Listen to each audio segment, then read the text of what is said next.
Orok ya, itu masih biasa. Tapi kalau sudah terjadi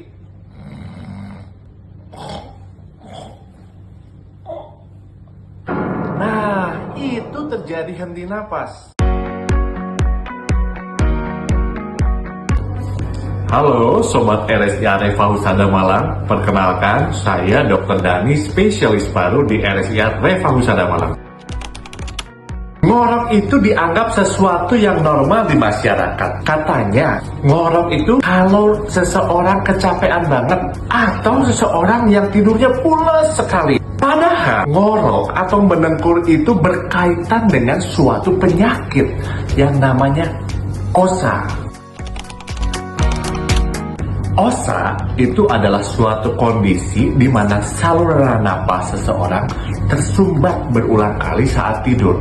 Nah, itu menyebabkan henti napas seseorang. OSA ini dapat menyebabkan suara dengkuran keras seperti tadi dan terputus-putus. Seringkali disertai dengan tersedak atau megap-megap saat tidur. Bila dibiarkan, penderita OSA itu akan dapat membahayakan, di mana pasien terus-menerus mengalami kekurangan oksigen, dapat menyebabkan kualitas tidurnya menurun, menyebabkan gangguan pada kesehatan paru, gangguan pada kesehatan jantung, kesehatan mental, keselamatan berkendara, bahkan pada gangguan libidonya.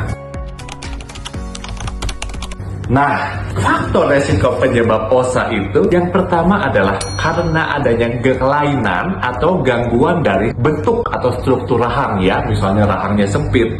Nah, kedua itu bisa jadi karena ada lehernya pendek. Yang ketiga, bisa terjadi karena adanya amandel yang membengkak jadi menyumbat. Selanjutnya, OSA ini bisa dipicu dengan kebiasaan merokok, minum alkohol, ya.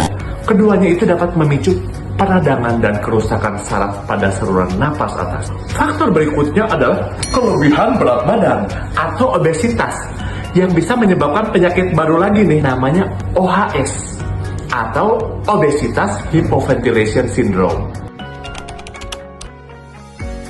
Nah, ternyata 9 dari 10 pasien dengan OHS itu juga punya OSA.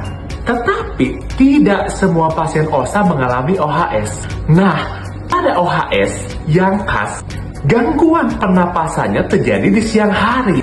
Jadi saat dia bangun, saat dia aktivitas siang hari, dia ngantuk tidur terus. Dan ternyata OSA dan OHS ini berkontribusi pada konflik di rumah tangga dan menyebabkan angka perceraian yang meningkat di seluruh dunia. Nah, terapi yang bisa dilakukan pada pasien OSA dan OHS, kalau pasiennya obesitasnya harus diatasi. Jaga pola hidup sehat, olahraga yang teratur, diet yang seimbang. Selanjutnya, jangan tidur terlentang, tetapi tidur miring kanan, miring kiri. Ya, lalu stop kebiasaan Anda untuk merokok. Juga stop kebiasaan Anda untuk minum alkohol. Selanjutnya, bila perlu, Anda dapat tidur dengan bantuan alat namanya CPAP.